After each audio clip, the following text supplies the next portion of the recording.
Good afternoon, students. I hope you all are fine. In our last lecture, I started teaching you fifth chapter of your book.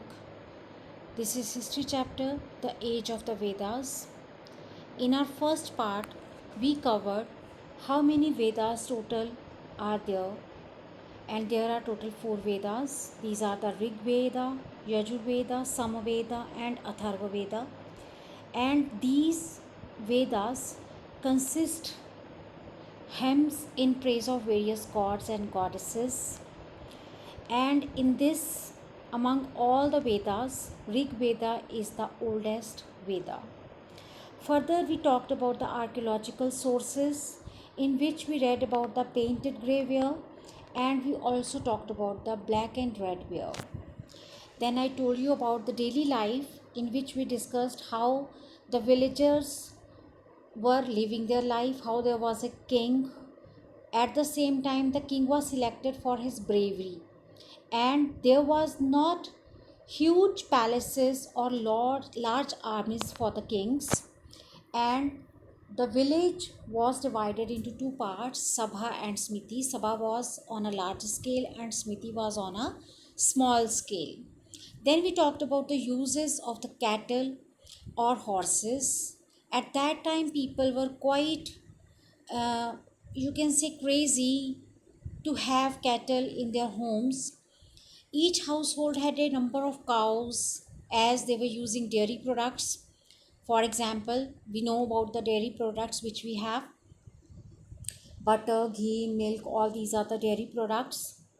Then we talked how horses were important as they were yoked to chariots, and how the battles were fought so that they may have more and more cattle, horses, and land.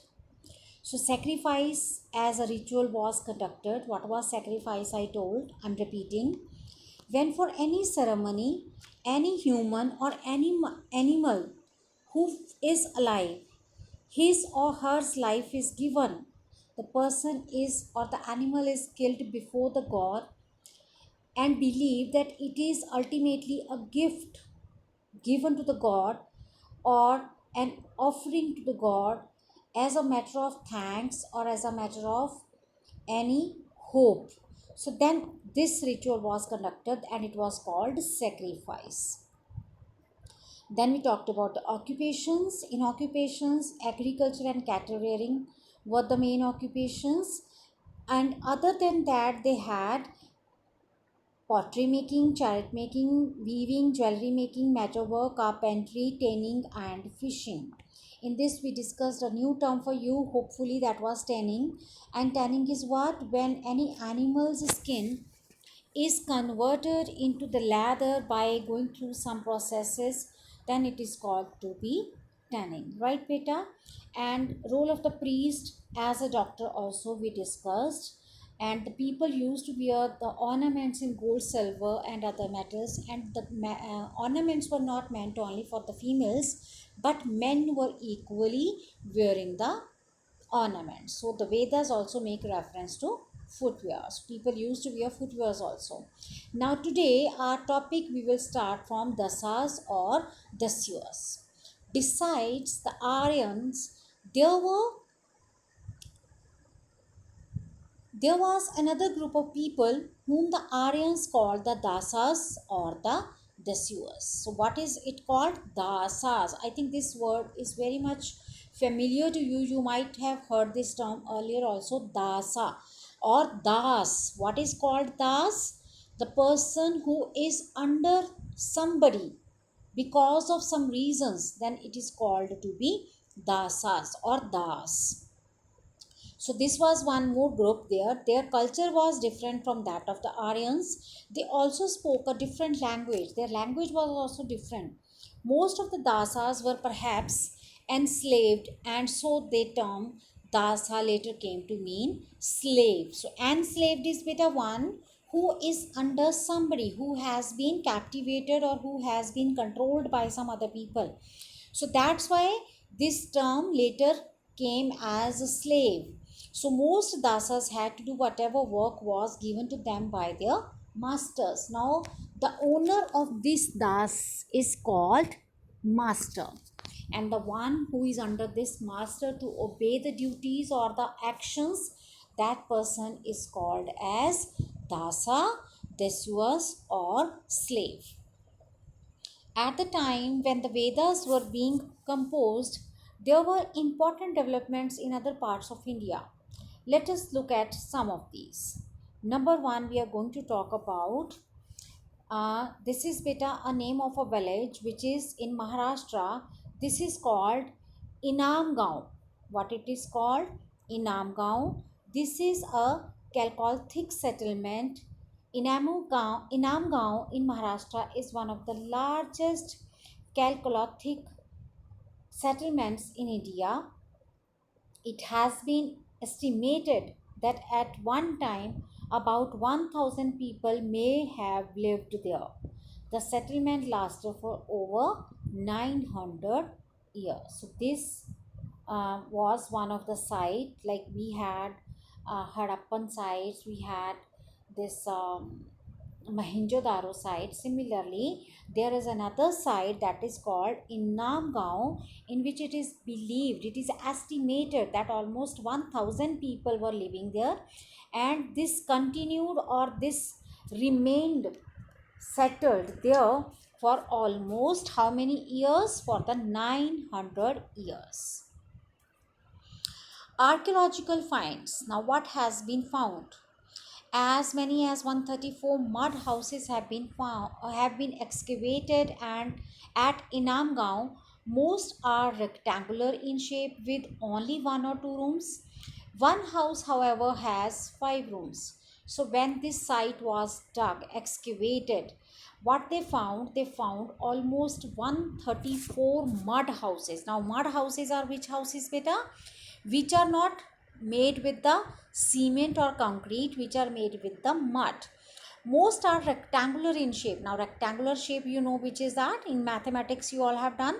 So and it has how many rooms? Only one or two rooms. One house, however, has 5 rooms. Only one house was found which had 5 rooms. It may have been the house of the ruling chief. Maybe like when we see the houses in any city or in any area, if there is any rich person, any landlord person, his house is always quite different, quite luxurious, full of so many facilities, right? So same here. No doubt that 134 houses they found had 2 rooms, almost 1 or 2 rooms maximum, but there was only one house found in which there were 5 rooms. So it is believed that it can be the house, or it could be the house of their ruling chief. Ruling chief means whosoever was ruler, master, king, whatever you may say it. Next to this house is a granary. Now granary term I used last time also, where surplus grains are kept safe or stored. That room which is quite in large size is called granary. The chief may have collected grain from the farmers and stored it here. This is believed that in this granary, what was done? Whatever the grain was collected from the farmers by the chief, that was stored in this granary. Oval shaped pits have been found inside most houses. This is second shape that we are discussing, oval shape, egg shape you can say, students, in simple language. So oval shaped pits have been found inside most houses. These pits may have been used to cook food. Similar pits have also been found outside some houses. It suggests that people may have done some of their cooking outdoors. Storage pits and storage bins have also been found. Students, villagers can correlate this very easily, those who are living in the villages. Still, there are some houses who are using some such kind of material for cooking purpose. In our local language we say no, hara or chulla. That is a sort of, you can say, it is not exactly, but it can be considered similar, like that is also made with the mud and all that, right? So cooking outdoors, like in the villages we have seen There are always some cooking areas outside where females are generally making the breakfast, right beta? So storage pits and storage bins. Now what is storage pit? Any hole which is made to make store the things. And storage bins. Bins also have been found. Now bin, you know, no, which is used to throw the waste. Archaeologists have found a lot of pottery and stone tools at Inamgaon.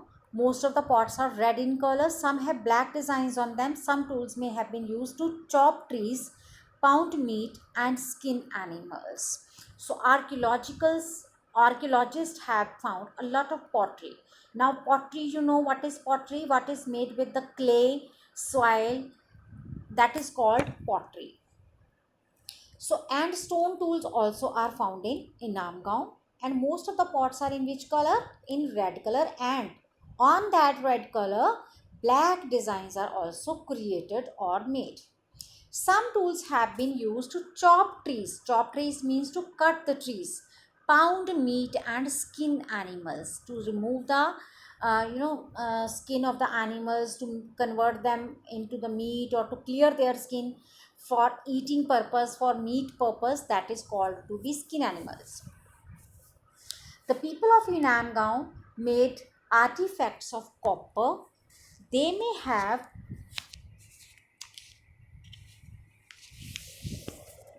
They may have obtained copper from Rajasthan.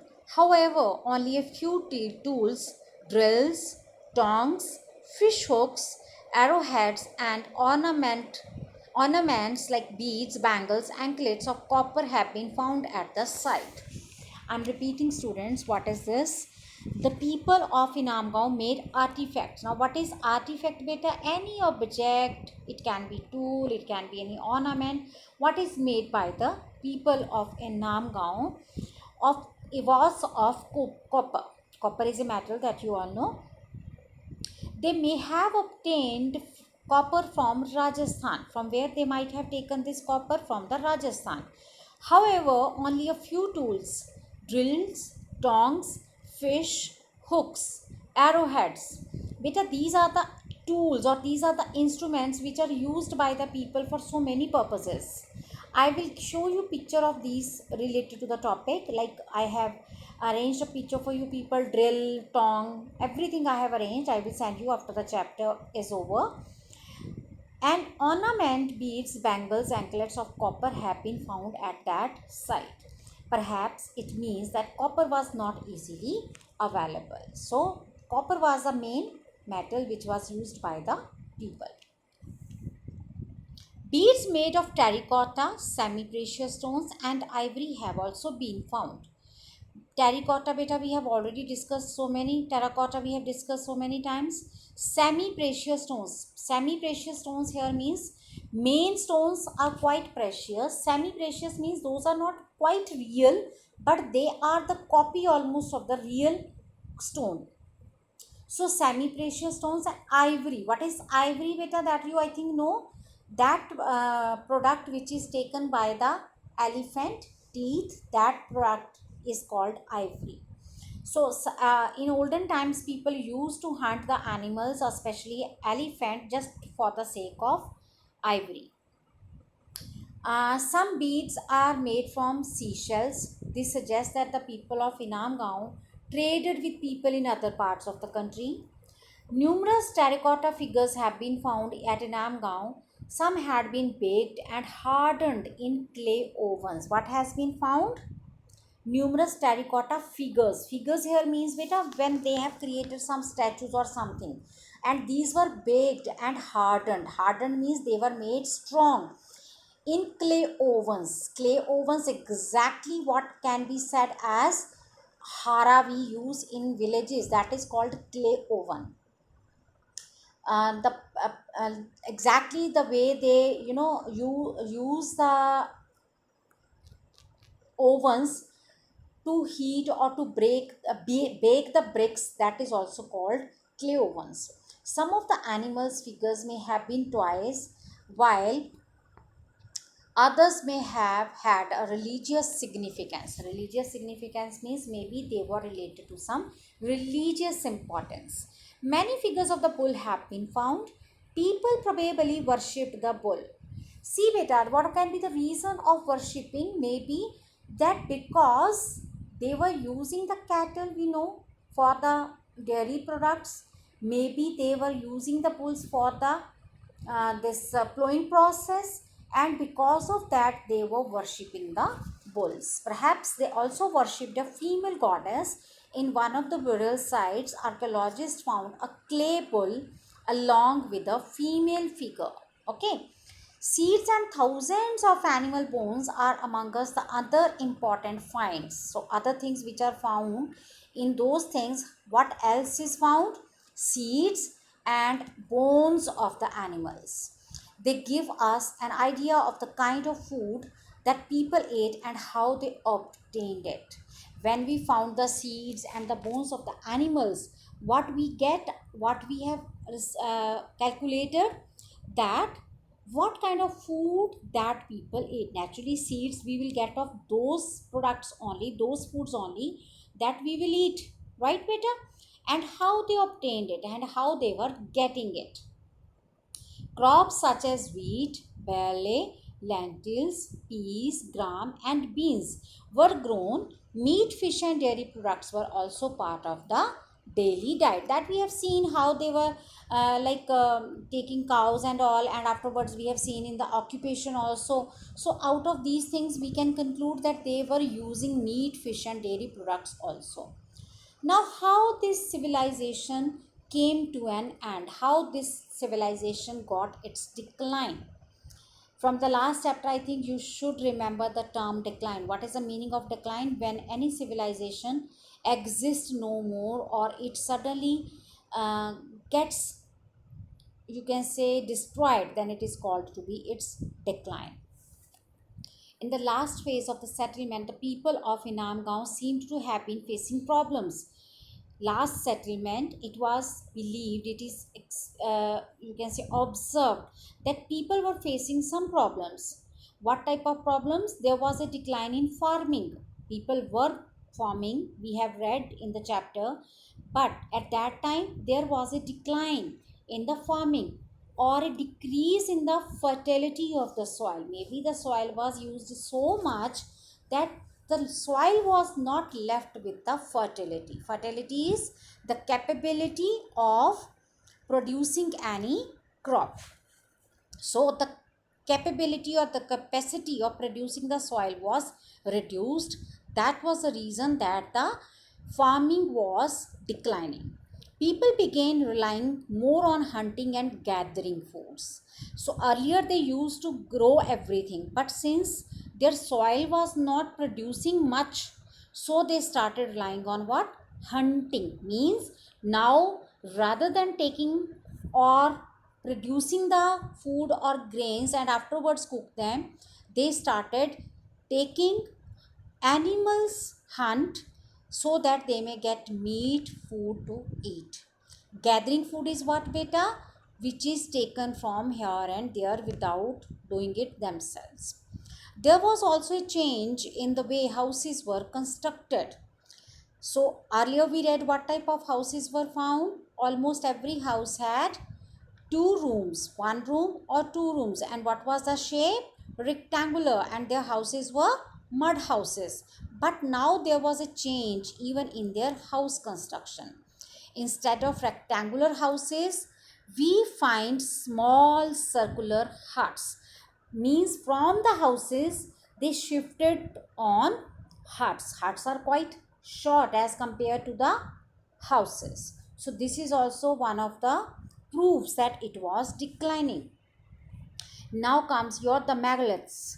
The word megalith literally means big stones at many places in the Deccan, South India, the northeast and the northwest. Huge stones boulders have been found. They are generally arranged in circular pattern. They were perhaps used to mark graves or burial sites. These stones boulders are called megaliths. Now beta, what is megaliths? Every large stone which is quite large in size, huge in size, that is called megaliths. So the word megalith literally means big stone, and at many places in the Deccan, South India, the Northeast East India and the Northwest, huge, which area, especially Kashmir area, huge stone builders have been found, and they are generally arranged in a circular pattern. In which circular generally they are arranged? In a circular, means circle we can say formed, and they were perhaps used to mark grave or burial sites. Like suppose we want to show that this particular area is a grave of somebody or it is a burial site. For those purposes these huge sized stones were used. I will show you the picture of this also, students. These stone builders are called megaliths. Find out, there is a structure in England which has somewhat similarly placed large piece of stone. Can you name this structure? Better try to search it. If you will search, fine, otherwise no problems, I will tell. In megaliths have some special features. Now these stones which we have discussed are of huge size. They have some speciality. What speciality? First, megalithic burials were underground and megaliths were placed on the surface to mark the burial spot. So first of all, what was done? These were placed on the surface to mark the burial spot. As I have already told, wherever the graves were made, the dead people were buried, there generally these were placed so that, means with the sign of this stone only, it was concluded that this is a graveyard or this is a burial site. These probably served as signpost. Now signpost, beta, you understand? Actually in our Hindu culture or Sikh culture, this is not at all a culture, or this is not at all a way that we do. But if you have ever seen graveyards, especially of the Christians, there generally where any person is graved, out of that a mount is made, and on that there is a stone always on which some words are carved or words are written which tell us about that person whose grave is that. So that particularly is called as signpost. Okay.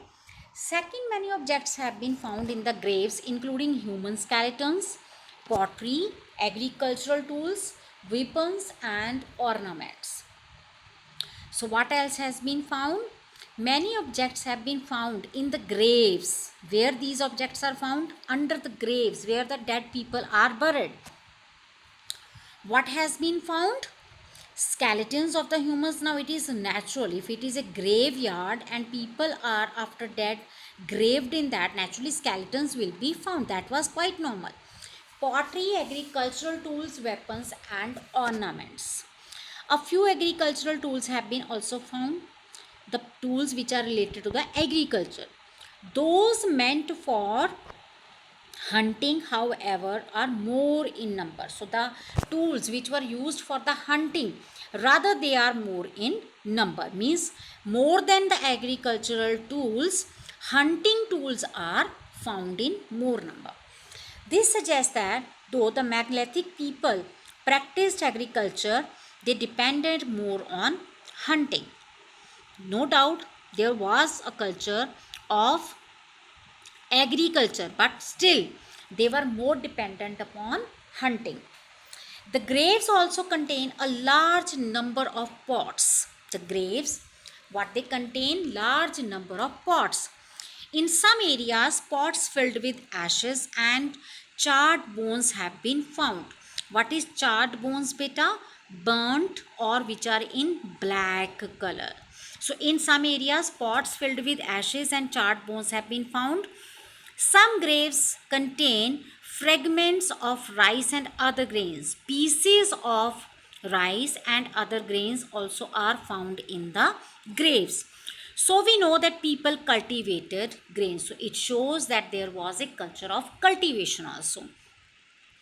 Objects found in the grave indicate the buried person's position in the tribe. So whatever the objects were found in the grave, it is a proof, or it was a sign of telling what was the status of that person in the tribe, in the society of that person, how he stands, what was his level. The graves that contain a large number of pots and ornaments probably belong to those who were either rich or important in society. Okay, so beta, maybe this sounds you weird. What was a culture when people were graved under their coffin? If the person is very, very rich, what they used to do, belongings of that person were also kept in his coffin, and those were buried in that graveyard only. That is the reason today when we are opening such sites, or when we are digging such sites, we are getting all these things. So this is all about the chapter. Let us sum up it once.